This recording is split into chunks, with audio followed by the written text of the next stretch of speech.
Okay, today, Wednesday, September 9th, our lecture is going to be, or sorry, it's going to concern itself with Charles Wright and his collection of poetry, Black Zodiac, written way back in 1997. But despite that, I think it still holds up quite well today. I'll cover a few of his poems, giving you insight as to what Wright is incorporating into the poems in order to evoke the most evocative poetic effects. We'll touch upon that later in this lecture. As I lectured today, think about how you may want to approach Wright's work with regard to your own writing this semester, whether through your essays or even with our Blackboard responses. Okay, to start, Wright is not the easiest poet to read. I'll offer that as a caveat. I realize that. I think he's somewhat approachable, however, despite that. By that I mean we can read his poetry and at a very least take away something that we can contemplate on. But maybe we can't fully comprehend what the poet is truly attempting to impart to us, the reader. Well, to that, I would say that it's the heavy weight of this class, namely me, to carry or even obliterate, that weight, so that we can comprehend and digest what Wright is doing on the page. We'll address that in a bit, though. With regard to background information on Wright, and I'm reading this directly off of his bio on the Poetry Foundation's website, so I implore you to check that out. And they also have other work by Wright on there as well. Many poems or poets and poems on Poetry Foundation. I would check that out if I were you. It's a great sort of aggregate collection of a lot of integral poets throughout the ages. Charles Wright is often ranked as one of the best American poets of his generation. Born in 1935 in Pickwick Dam, Tennessee, Wright attended Davidson College and the Iowa Writers Workshop. So the Iowa Writers Workshop in at Iowa State is one of the most famous what's called MFA programs, Masters of Fine Arts program for writing. So if individuals go there who want to be aspiring writers, it's a 3-year program, I believe, and you engage in rigorous and sort of workshop circles where you can provide you as an author can provide your manuscript of your creative nonfiction, such as a memoir, poetry collection, unpublished, probably not published yet, uh, and or your novel, your fiction, right? And then you guys workshop it, and these individuals, you have individual professors there that are famous writers. They come from all walks of life, uh, and they give you feedback on how to make your writing better. It's the most rigorous program in the country with regard to that, or in America with regard to that. Charles Wright also served 4 years in the U.S. Army, and it was while stationed in Italy that Wright began to read and write poetry. And he's going to touch upon that in a video we're going to watch in a moment. He is the author of over 20 books of poetry. In 2014, he was named Poet Laureate of the United States. So, Poet Laureate, um, usually the most prestigious and most prolifically published poets uh, from all walks of life, Native American, male, female, uh, prose poetry, which is also known as narrative poetry, which is definitely what Charles Wright is, and or verse poetry. Uh, so any individual who really has written prolifically within America, they can be eligible to become the poet laureate, and it's a federal position. I'm sure you get a meager wage. The poets are never really set out to make a lot of money doing that.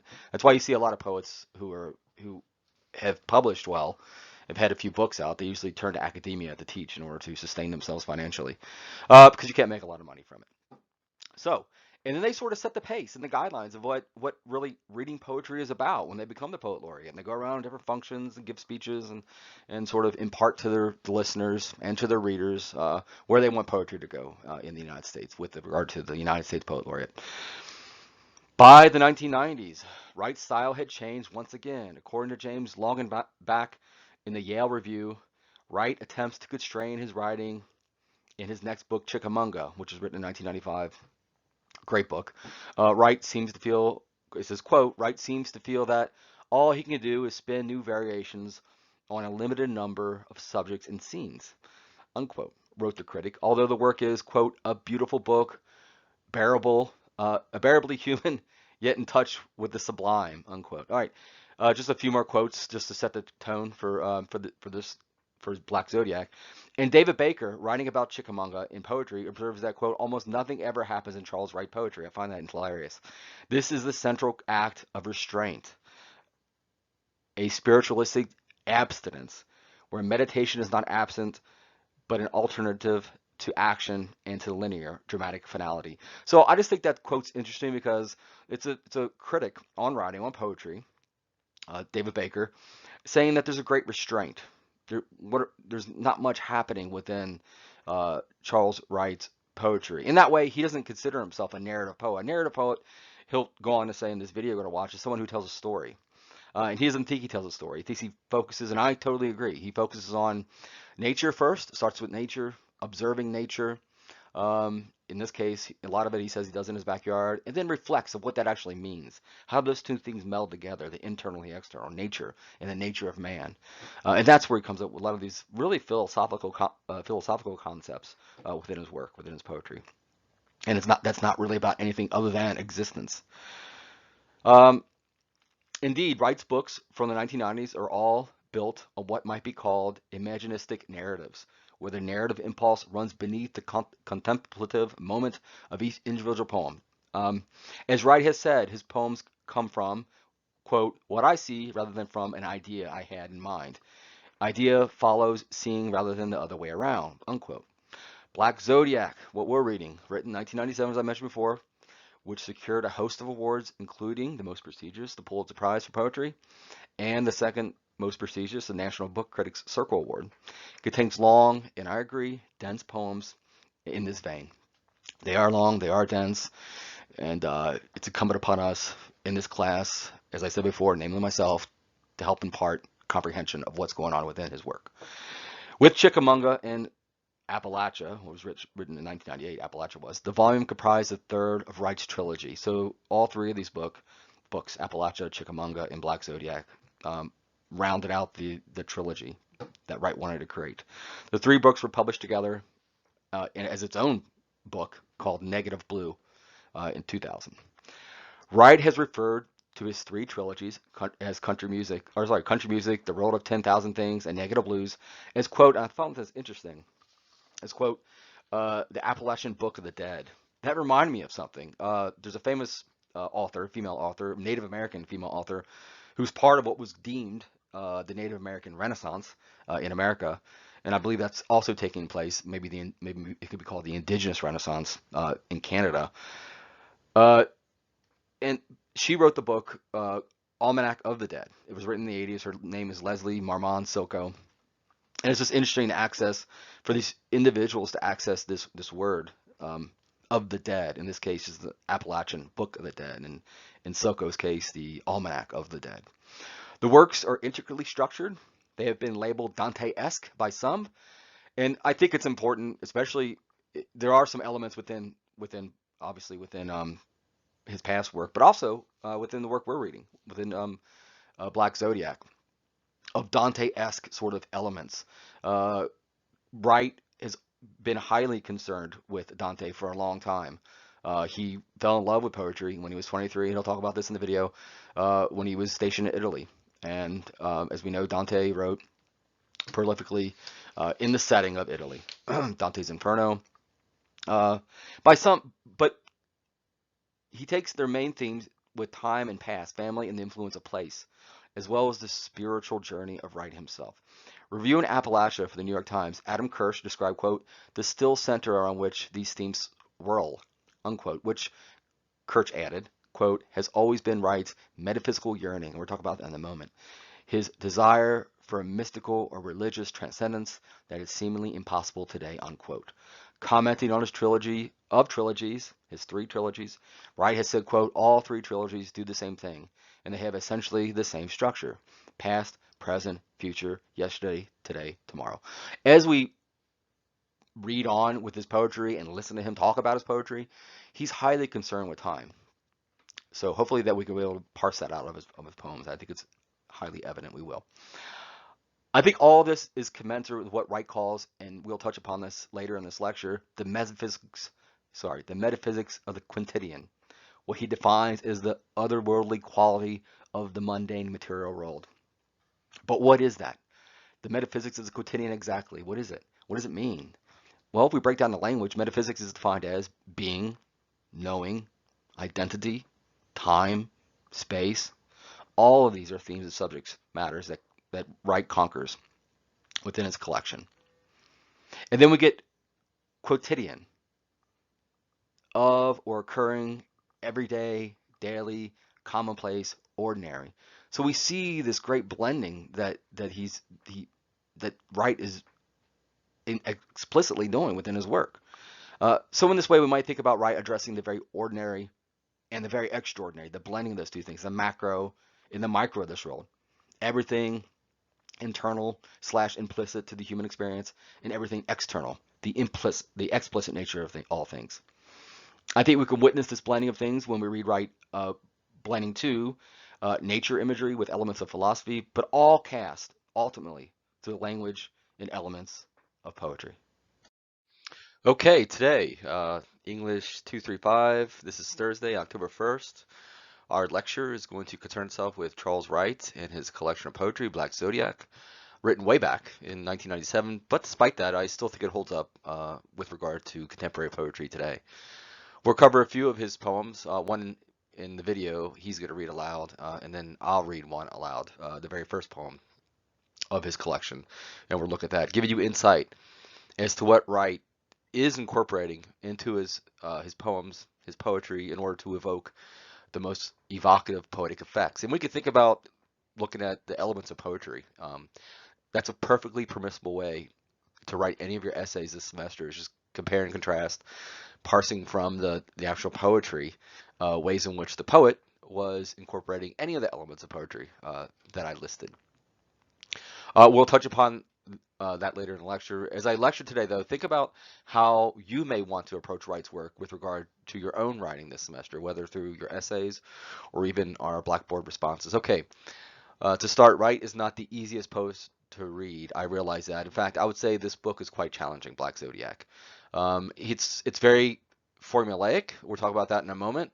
His what he calls the metaphysical quotidian, where he just really, we're going to watch an interview with him shortly, about an 8-minute video. But he talks about the metaphysical quotidian as a way in which he enters the poem.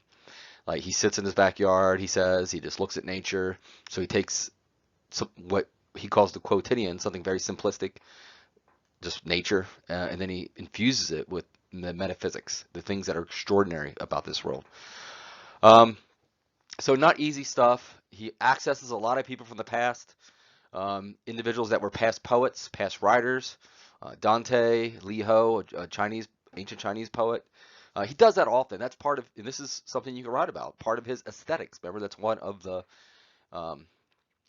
elements of poetry, aesthetics. His personal aesthetics is to access poets from the past, infuse them into his current poetry in order to create meaning, that postmodern stroke that we're going to talk about. I do think he's somewhat approachable. You can read the poem, you might not be able to get anything from it in terms of meaning, but I think there's always something that anchors it, something in there that you can derive meaning from. You can sort of press it open and then extract meaning from it. He does the writing is strong in terms of imagery, his comparisons, metaphor and similes. He's very philosophical, so maybe approach it that way. Maybe that's some of the challenges with reading Charles Wright, is how philosophical he is. He can't just he's not just mentioning something without drilling down deep on what it means for its existence, its metaphysical existence. Think about metaphysics as just our existence and questioning why. Let's see.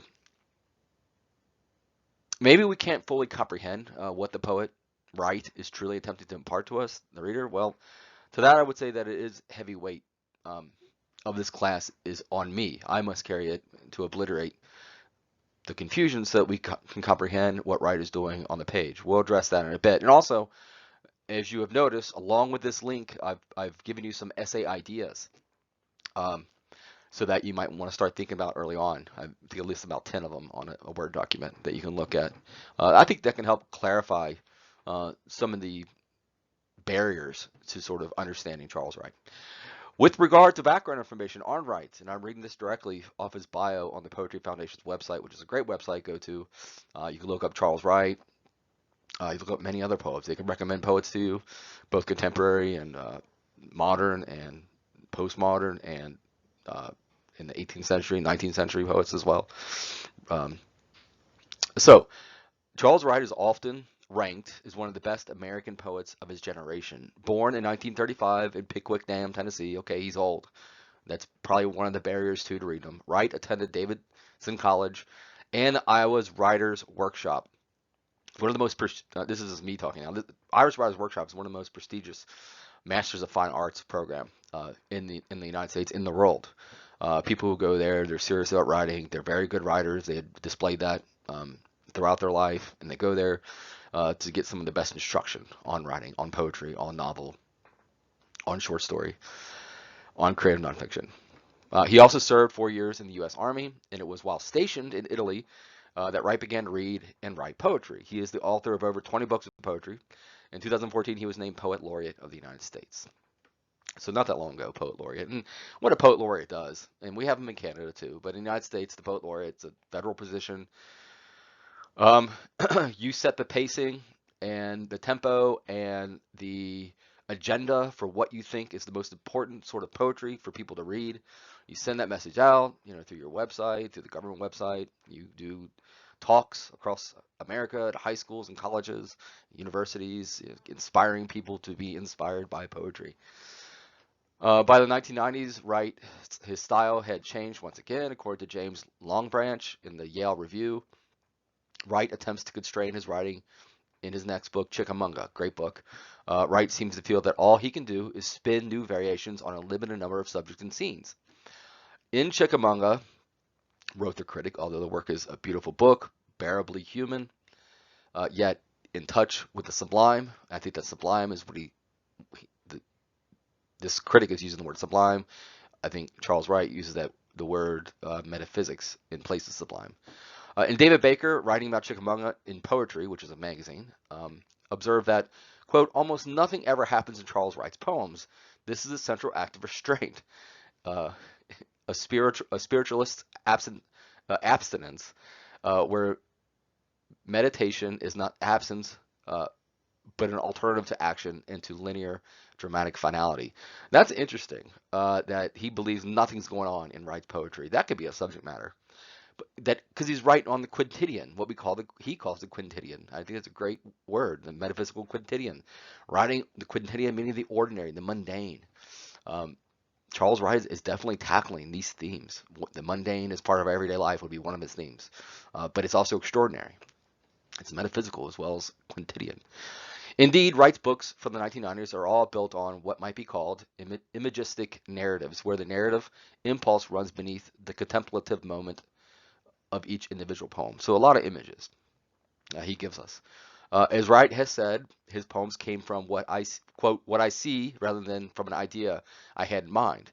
Idea follows seeing rather than the other way around. So he'll talk about that in his interview video that we're going to watch, where he just observes, sits back, observes something, typically nature, and then pulls from that meaning and then compares it to something else that's a deeper meaning. I think he's very formulaic in that way, which is another idea for a paper. I'm not sure if I mentioned that in the 10 that I gave you, but the idea of him being very formulaic in the way he approaches the structure of his poetry. Black Zodiac, 1997, as we already said, which secured a host of awards, including the highest award, Literary Award, Pulitzer Prize for Poetry, and the National Book Critics Circle Award, contains long, dense poems in this vein. They are long, especially the first section is long. It's sort of setting up the rest of the other sections in the book, in the collection. And I get that. So I'll try to give you plenty of ideas for writing on the subject matter of Black Zodiac. With Chickamauga and Appalachia, these are two separate books. The volume comprised the third of Wright's trilogies. The three books were published together as Negative Blue in the year 2000. Wright has referred to his three trilogies, Country Music, The Road of 10,000 Things, and Negative Blue, as the, quote, Appalachian Book of the Dead. The works are intricately structured. They have been labeled Dante-esque, and that's not surprising. He'll infuse a lot of Dante into his poetry that we'll see in Black Zodiac. But take as their names themes times of the past, family and the influence of place, as well as the spiritual journey of Wright himself, he writes about. Reviewing Appalachia for the New York Times, Adam Kirsch described, quote, the still center around which these themes whirl, which Kirsch added, quote, has always been, writes, metaphysical yearning, his desire for a mystical or religious transcendence that is seemingly impossible today. I think there is I didn't think about this before, but there is a religious component that runs the thread, at least in the first section. He's mentioned individuals from the past, from the very beginning, the first poem, In Defense of My Life is what it translates to be, but we'll talk about that in a moment. A famous cardinal wrote this book in the 1500s. So commenting on his trilogy of trilogies, Wright has said all three trilogies do the same thing, and they have essentially the same structure: past, present, future, yesterday, today, tomorrow. All right, so that's one of the major themes: past, present, future, yesterday, today, tomorrow. One of the major themes of Wright in general, but specifically within Black Zodiac, is the idea of time. He's grappling with time. His poetry distills down to time, what one does with it. I think this is commensurate with what Wright calls, and we'll touch upon this in a moment, I already sort of teased it, is the idea of the metaphysics of the quotidian. What he defines as the otherworldly quality of the mundane material world, unquote. But what is that? The metaphysics of quotidian, exactly. What does it mean? Metaphysics is defined as being, knowing, identity, time, that big one, that big theme, and space. So when we talk about theme within his work, or theme within anything, it's not enough to say time is a major theme within Charles Wright's seminal work, Black Zodiac. You have to say time is the theme, and he's stating this about time. That's the theme. The theme is that Wright is saying that time is this, or it's not this, right? Time is sort of exhausting itself on the human condition, or time is of the essence, which is kind of cliche, but you can't just say time is a theme in his book. He has to be saying something about time. He has to be giving commentary on time itself. And space. Space is a big idea within Black Zodiac. He'll state that in his interview we're going to watch. The idea of the vastness and blackness and emptiness and coldness of space. The Black Zodiac. That's where he got the term Black Zodiac. These are all themes and subject matters conquered by Wright within this and many other of his collections. And then we get quotidian. What is that? We've talked about that before. Of or occurring every day, daily, commonplace, ordinary, even mundane. The quotidian. It's a great term. So in this way, we might think about Wright addressing the very ordinary, right next to and in great proximity to the very extraordinary, the macro and the micro of this world. Everything internal or implicit to the human experience, and everything external, the explicit nature of all things. I think we can witness this blending of things when we read Wright's blending to nature imagery with elements of philosophy, but also cast through the language and elements of poetry, which would be something important. I think one of the easier ways to approach Charles Wright is just read it. Maybe I try to extract a little meaning, especially when he's accessing these individuals from the past. Try to pull some sort of theme, whether it's about time, the metaphysics of the quotidian, maybe. The idea that the way he structures his poetry, the way he enters it with something very simplistic, maybe from nature, and then expands on something very philosophical and deep as we enter the middle and latter part of the poem. I would challenge you too to look at what we call the end effect of poetry. So his last, say, couple lines of every poem he ends it in a certain way. It's organic on his part. I don't think he's forcing it to end in a certain way, but there's always an end effect. There's an end effect to everything. Novels, poetry it's much more poignant in poetry because it's usually a couple lines. A novel its end effect could potentially last the whole chapter, a last chapter of a book. A short story is famous for having end effects, right?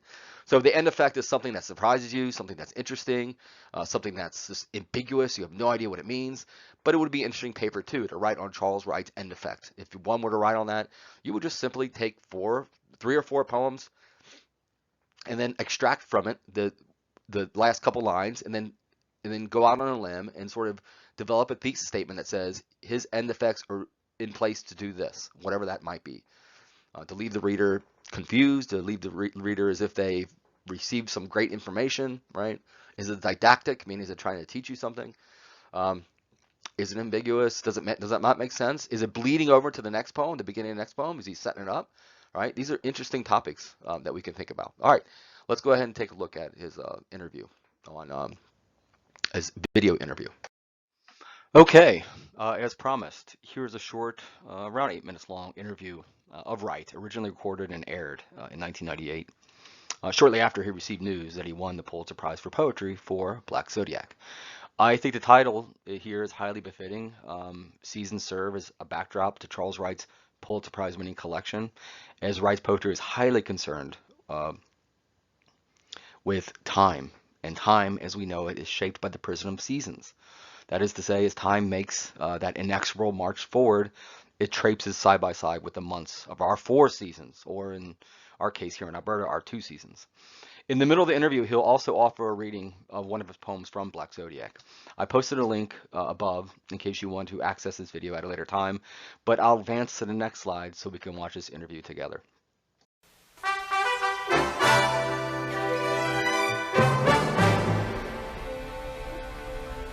A second Pulitzer winner, and to Elizabeth Farnsworth in San Francisco. Charles Wright and his collection of verse, Black Zodiac, won the prize for poetry this year. Wright is professor of English at the University of Virginia and the author of 11 other poetry books, as well as works of criticism and translation. He was born in Tennessee, educated at Davidson College, the University of Iowa, and the University of Rome. He has won many prizes, including the American Book Award in Poetry and the National Book Critics Circle Award, which went to Black Zodiac earlier this year. Thank you for being with us, and congratulations. Well, thank you very much, Elizabeth. It's nice to be here. Please tell us about Black Zodiac. The book begins in the spring and ends in cold December, but something tells me these poems weren't all written in one year. No, it was about 2.5 years, and the seasons were something of a background for the poems, which came out of my daily life, about the sort of the daily life of a person. Trying to come to terms with how things pass, where they come from, where they go, and various ruminations on that sort of thing. Why the name Black Zodiac? I read the poems and I wasn't sure. Well, that's fairly complicated because it has to do with the overall trajectory of a large group of poems that I've been doing over the last 27 years.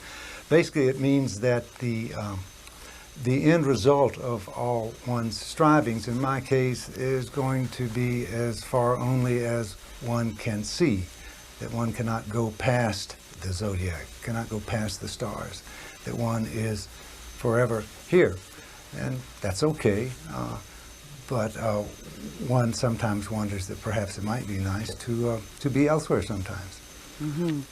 So many of the poems are about time, and you've said that the key subject of poetry is the clock. What do you mean by that? Well, I said that once. That was one line in a poem, and I think of the two subjects of all poems is the clock, I think, because time is the great destroyer. Time is what feeds us and takes it away at the same time. Time is what starts us, and time is what ends us. We live in time, and we would like to live outside of time, but we can't, of course. And so the clock is what we all write about. Our lives are all about the clock. It starts at 12 and it ends at 12. As you said, the poems are about what you see around you. Many are in your own backyard, it seemed to me.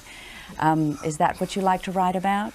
Well, that's where I find myself sitting a lot of the times, and all my poems basically are about the metaphysics of the quotidian, the daily life, as I said earlier. And I'm very attuned to what I look at, and landscape is something that's quite ravishing to me and is seductive, and I am always looking at it and thinking about how the exterior landscape reflects the interior and vice versa. And almost all my poems begin with something I've seen or something observed as opposed to some idea I have for a poem. Would you read a poem for us, please? Sure. These are all pretty long poems in Black Zodiac, but I'll read a section of a longer poem. The poem is called Disjecta Membra, which means scattered parts, and it's the last poem in the book, which is balanced by the first poem in the book, Apologia pro vita sua. It's the explanation of his life. And these bookend the whole collection. This is one small section of part one of a three-part poem. Death's still the secret of life, the garden reminds us, or vice versa. It's complicated. Unlike the weed surge and blossom surge of early fall, unlike the insect husks and the spider's tracery, crickets and rogue crows gearing up for afternoon sing-along, the cottontail hides out in the open, hunched under the apple tree between the guillotine of sunlight and guillotine of shade beyond my neighbor's hedge. The blades rise and the blades fall, but rabbit sits tight. Smart bun. Sit tight and hold on. Sit tight. Hold on. I love that. Death still the secret of life, the garden reminds us, or vice versa. I was intrigued by that. What would the vice versa be? Well, that life's still the secret of death, I suppose. Uh-huh. And the bunny, in the face of these implacable forces, you say, hold on. It's sort of what you do yourself, right? That's what we all do, of course, yeah. Or we try to. Right? Uh-huh. A review in the Richmond Times-Dispatch last year called you a steadfastly Southern poet. Are you? Well, I was born in the South. I'm not quite sure what they mean. I don't know that the Indianapolis paper would say the same thing. But I feel myself Southern, yes. I'm not sure I'm in the Southern literary tradition, which is much more of a narrative tradition than my poems show. My poems tend to be more accretional and juxtapositional as opposed to telling stories. The storyline runs underneath the surface of the poem most of the time in my work, as opposed to overtly, say. When did you first start writing poetry? Actually, I started writing quite late. I was 23 and I was in the army in Verona, Italy. And I went out to a place called Lake Garda and to the Sirmione Peninsula and read a poem there that was about sitting at the Sirmione Peninsula and looking out over Lake Garda. And I said, well, this is pretty nice. Maybe I could do this. There's not really a story here. It's just a description of a landscape. Of course, it was much more than that, and I thought it sounded pretty good. I didn't know at the time that it sounded good because it was written in iambic pentameter verse. But ever since I read that poem, I've been trying to write them. Some say you write as a painter paints, that you see this landscape and you suffuse it with light, or you remove light from it. Do you see it that way? Well, as I say, I'm very acted upon by what I see, and I think my poems are visual and they are oral. Their sound patterns are important to me, and the visuality of them is very important to me. And I tend to try to layer the poems together to do accretional lines the way a good painter would do layers of paint. That's true. I guess I'm a closet painter, but I can't paint, and so I'm stuck with what I have, which is language.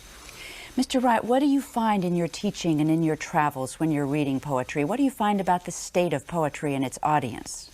Well, the audience seems to be getting bigger all the time. I'm not sure if that's a result of it being taught more often and more intensely, and in colleges I think probably it is, but I also think that it's a kind of refuge from the hullabaloo of everything that's going on.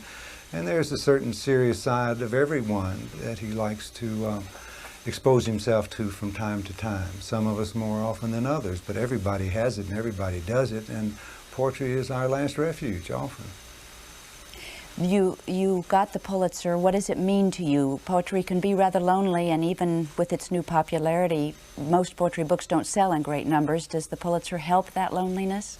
Oh, nothing helps loneliness. I mean, you know, you either feed off of it or it feeds off you, and one tries to feed off of it.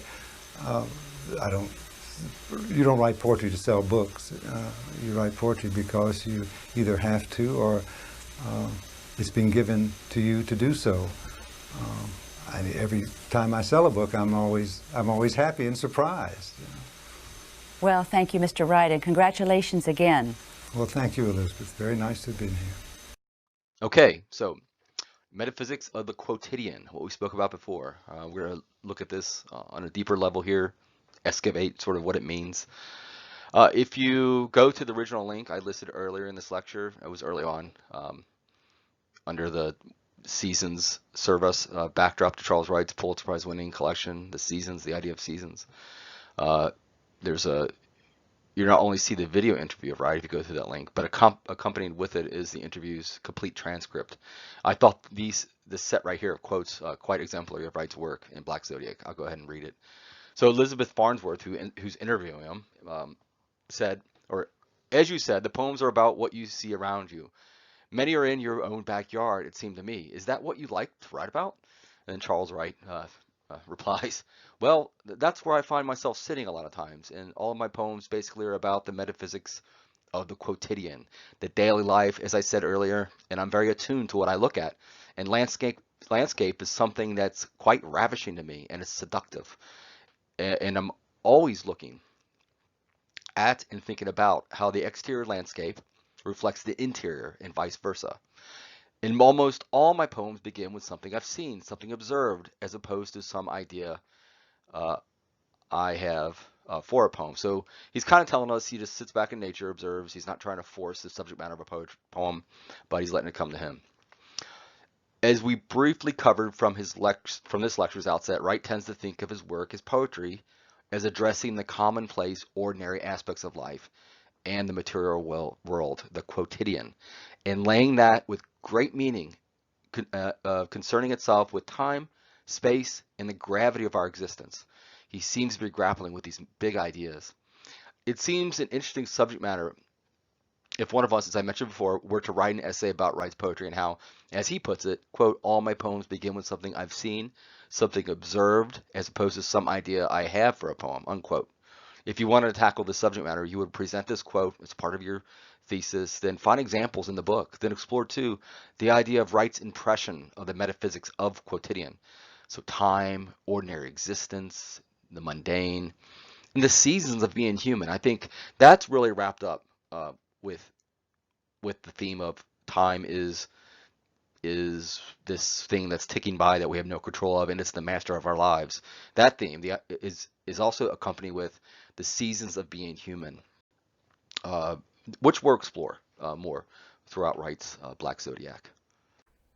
Okay, here we are, the first poem in the first section of Black Zodiac, written in Italian, Appellagio pro vita su, in defense of one's life. It translates to be. So I'm going to read this aloud, and then we'll look at some of its elements, what it's doing. It's doing quite a bit, actually. It's a difficult poem to read. You just have to get through it. It's got a lot of language in it, from foreign language in it, so we have to, I would say to you, from this point moving forward, when you experience the foreign language that he's quoting from, if he's quoting individuals from history, look all that up. That will give greater meaning. He's deliberately and methodically infusing these people from the past, as well as these concepts and languages from his foreign language that he's using sort of the postmodern literary theory by incorporating artifacts from the past in order to create meaning in the present, in his present work. So I'll read this aloud. We'll go through the whole thing, and then we'll talk about it. Affilagio pro vita su. How soon we come to road's end. Failure, our two-dimensional sidekick, flat dreamlight, won't jumpstart or burn us in. Dogwood, insidious in its constellations of part-charred cross points, springs Via Dolorosa, flashed out in a dread profusion. Nowhere to go but up, nowhere to turn. Dead world weight. They've gone and done it again. Dogwood, springs sap-crippled, arthritic, winter-weathered, Mifflin, whose roots are my mother's hair. Landscapes a lever of transcendence. Jackwedge it here, or here, and step back. Heave and light, a little light, will nimbus your going forth. The dew bead, terminal bead, opens out onto a great radiance. Sun's square on magnolia leaf offers us entrance. Who among us will step forward? Camellia brown boutonnieres under his feet, plum branches under his feet, white sky, white noon, church bells like monks' mouths tonguing the hymn. Journal and landscape, Discredited form, discredited subject matter. I tried to resuscitate both, breathe and blood, making them whole again through language, strict attention. Verona, mi fe, disfessemi, Verona, the song goes. I've hummed it. I've bridged the break. To no avail. April. The year begins beyond words. Beyond myself and the image of myself. Beyond moon's ice and summer's thunder. All that. The meat of the sacrament is invisible meat and a ghostly substance. I say, like any visible thing, I've always attracted downward, and soon to be killed and assimilated. Vessel of life, it said, vessel of life brought to naught, then gathered back to what's visible. That's it. Fragrance of spring like lust in the blossom-starred orchard. The shapeless shape of darkness starting to seep through and emerge. The seen world starting to tilt, where I sit, the still, unwavering point under the world's waves. How like the past the clouds are, building and disappearing along the horizon, infecting the mountains, laying their shadows under our feet for us to cross over on. Out of their insides, fire falls, ice falls, what we remember that still remembers us, earth and air fall. Neither, however, can resurrect or redeem us, moving as both must ever away toward opposite corners. Neither has been where we're going, bereft of an attitude. Amethyst, crystal transparency, Maya and Pharaoh ring, Malaccio, set against witchcraft, lightning and hailstorm, birthstone, savior for dark drunkenness. Purple, color of insight, clear sight, color of memory. Violet, that's for remembering. Star crystals scattered across the penumbra, heart stars. Who can distinguish darkness from the dark, light from light? Subject matter from storyline, the part from the whole, when whole is part of the part and part is all of it. Lonesomeness, Morandi, Cezanne, it's all about lonesomeness. Rothko, especially Rothko, separation for what heals us, beyond painting, beyond art. Words and paint, black notes, white notes, music and landscape, music, landscape and sentences, gestures for which there is no balm, no intercession. Two-tone fields, horizon, a line between abysses, generally white, always speechless. Rothko could choose either one to disappear into, and did. Percio no spero di tornam, Giamami, Baratella in Toscana. Not as we were the first time, not as we'll ever be again. Such snowflakes of memory, they fall nowhere but there. Absorbed in remembering we cannot remember. Exile's anthem, oh stiff heart.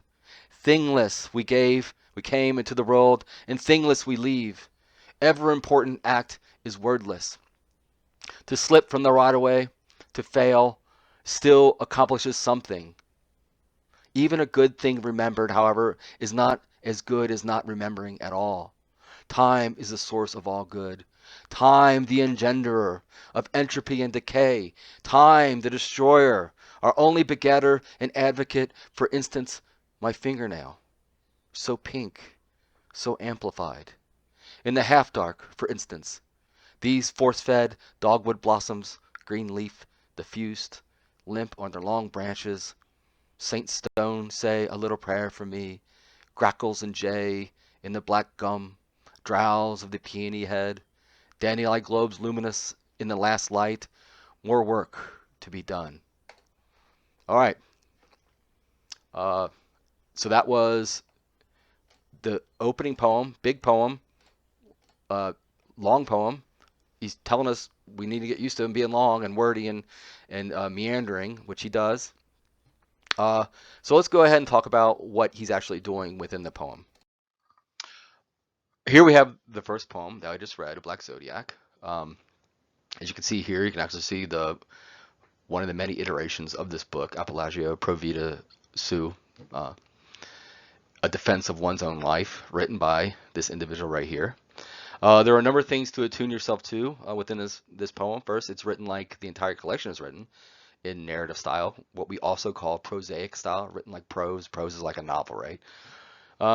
This style of poetry tells a story, um, but Wright doesn't seem to be employing narrative style for its ability to impart story. He is, however, using it as a way to express the themes of his poetry. So time we spoke about before, nature, the macro versus the micro of this world, the explicit versus the implicit, the internal versus the exterior, that he mentioned in his interview that we've listened to and watched.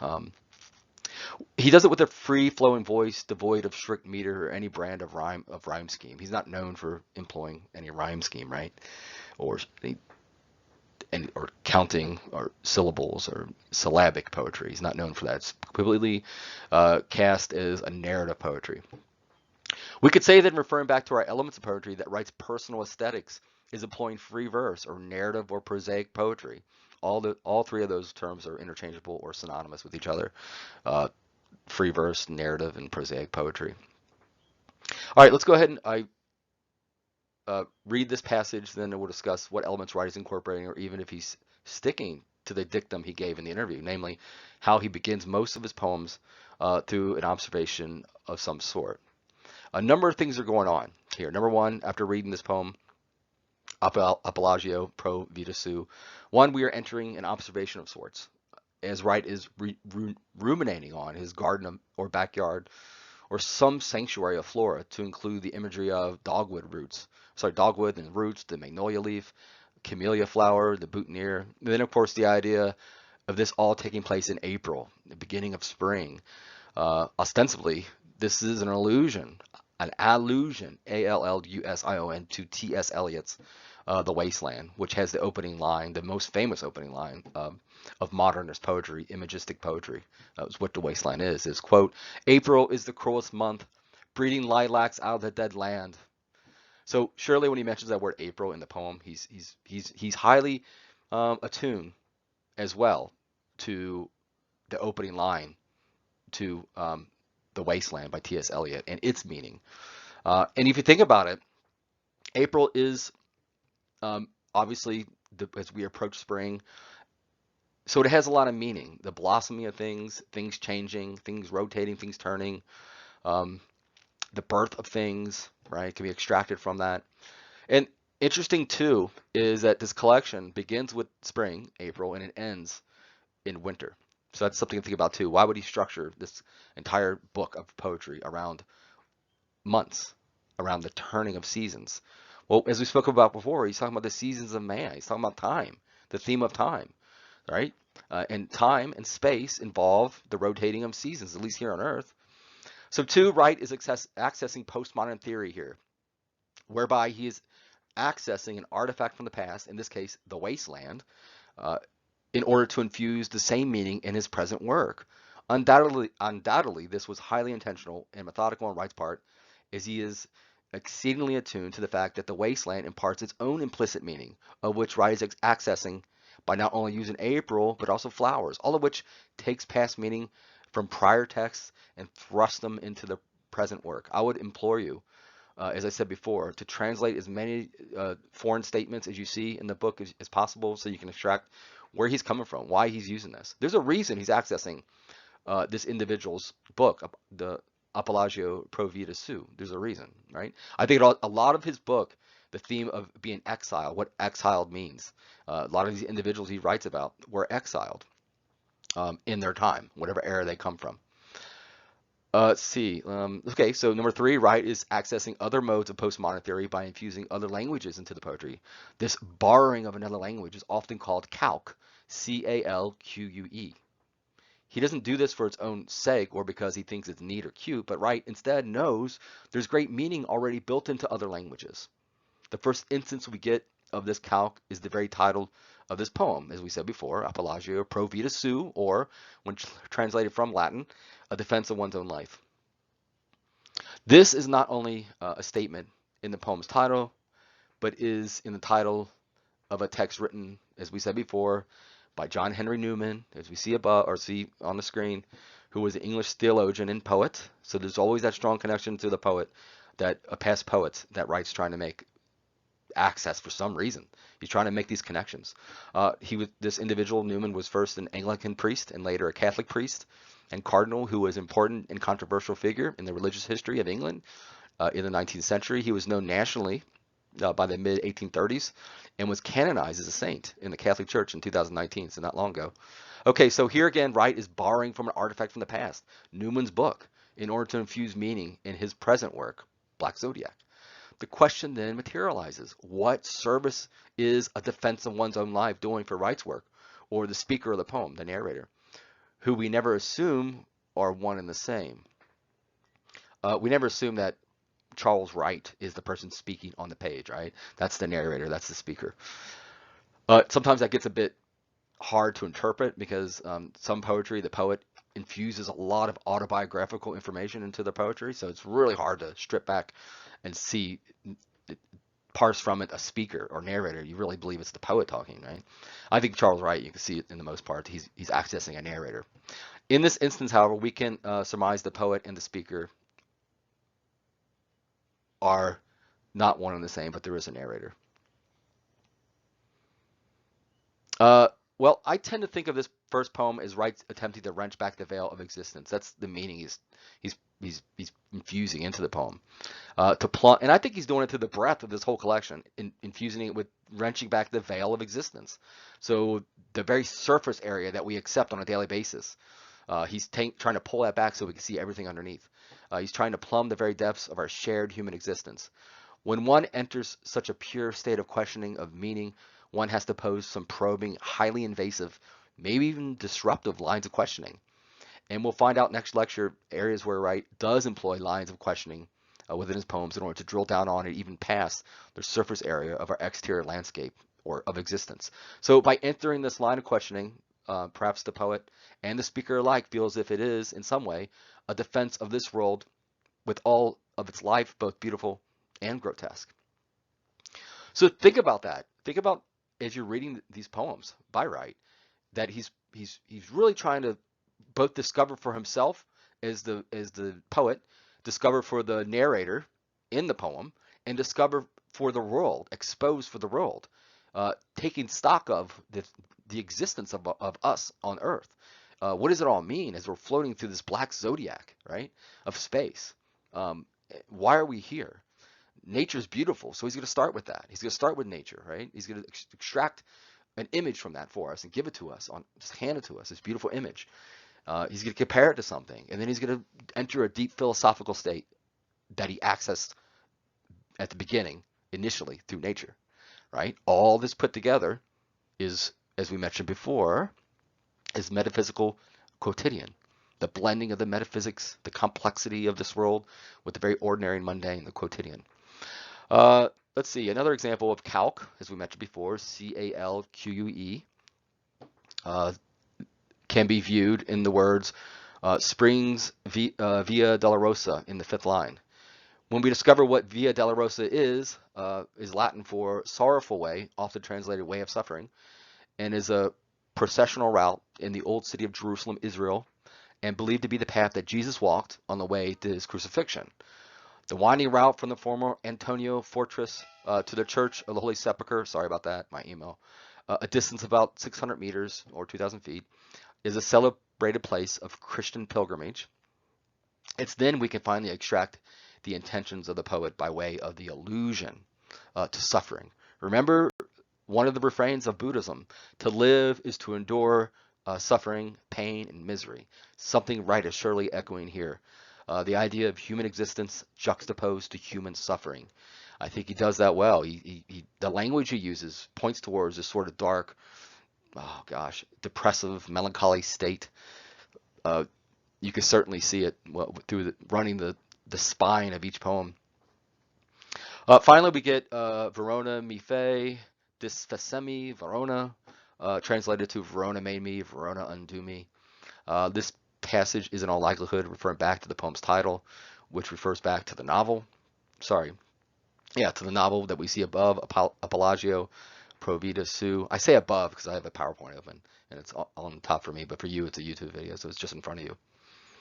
And the man who wrote it, John, it's also in reference to him, John Henry Newman, this individual who was a poet, a man of the cloth, but also exiled. So as you can see, there are a great deal of layers to this poem. As Wright articulates in his interview, he calls this much in the way a visual artist layers paint, an accretion of sorts. So an accretion in visual art is you layer after layer after layer in order to create an effect. A layering, in this case for Wright, is a layering of images and language, juxtaposed in many instances, such as the juxtaposition of nature to Christ's crucifixion, to this Cardinal Newman, as you see in front of you, who controversially quit the Church of England in order to join the ranks of the Catholic Church. The entire poem continues in the same fashion, whereby Wright, as a postmodern stroke, this literary theory called postmodernism, right, accesses artifacts from the past in order to infuse his present work with already built-in meaning. He does this throughout the entire collection, this idea of accretion, the layering of images, the layering of language. He does this by accessing artifacts from the past, thrusting them forward into his present work in order to give it greater meaning that's already built in. When you access something from the past, when you use postmodern literary theory to interpret his collection, you can see that the poet is intentionally doing this. He's intentionally accessing Newman in his novel to give greater meaning to his poems within Black Zodiac.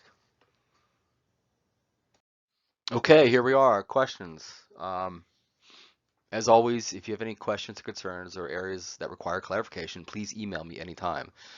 And please, as I mentioned before, approach Charles Wright's work with a grain of salt. Just read it on the surface once. I've had students email me in other classes say, I've read this like 3 times, I still don't get it. That's fine if you don't get it. You can still write on essays and responses in Blackboard without getting it, right? You can cling to something. As I said before, one of the easiest ways to interpret Charles Wright is just push him through the prism that is the elements of poetry and pick a couple things or maybe one thing off of the elements of poetry, the whole list of 40, and then just try to parse from Black Zodiac, from the various poems, times that he's incorporating those things, whatever you chose from the list of elements of poetry. And then think about how he's using translation, the calc, how he's using foreign statements, and then translate those to see what they mean, how they add meaning, to his writing. Think about themes of time, what time means, what's he trying to say and communicate about time. He's given great commentary to it in some direction. So think about how he's doing that if you want to write about that. We're going to speak more on some what I call reoccurring themes within his work, within Black Zodiac. We're going to speak about that in the next lecture. He has you can't really notice it if you're just reading, if you're not looking out for it, but he repeats a lot of words, 20 or 30 times different words throughout the collection. And so we'll look at that. I think that'll give some clarification. That can be something you write about as well, right? It's easy for me. I have a digital version of Black Zodiac, so I can do an internal search by hitting Control F, and then I can search out language if I think it's repeating, and then I can see it'll list for me it's mentioned 30 or 40 times. And then you start to question why. Why is he repeating this 30 or 40 times? There's reasons behind that. So we're going to look at those next lecture. Also, just as a note, in future assignments, not necessarily on Blackboard, when we post things on Blackboard, either through the discussion or reader response or open-ended questions. Not necessarily do you have to have MLA in there. It's fine if you don't, but it's going to become very apparent and important when you write your essays. So in future assignments, just as a reminder, when you're stating a book, a poetry's title, it needs to be italicized, right? The book of poetry, it's the larger thing, it's italicized. When you're stating a particular poem within that collection, it must be quotation marked. Also, when you quote lines from a poem, be sure to, 1, use quotation marks so I know you're quoting from the poem, and give me the author's last name and line number or numbers in the in-text citation. Example would be Wright, line 3 through 8. I would assume that's line 3 through 8, not pages 3 through 8. In this example, I included a quote of line 3 through 8 of a poem. Don't include punctuation or dates within the in-text citation. That has nothing to do with MLA. That's APA or Chicago or something else. So don't include punctuation. Okay, although we only looked at one poem today, we covered a great deal of territory. Next lecture, we'll cover Wright's use of other effects and elements of poetry by citing other poems within Black Zodiac. We'll look at his repetition of language and what he's trying to do, and we're even going to look at what's called structuralist theory and post-structuralist theory, literary theory. Both of them are, especially with regard to what are called binary oppositions. Right, so he's mentioning things that oppose each other, so light and dark, shadow and sun. Um, Day and night, cold and warm. And he's using this to build tension and build conflict, and also he's using it as a reoccurring theme that allows the collection to bind itself together as one. So we're going to look at all those things next lecture. Please email me if you have any questions. I'll see you then. Bye.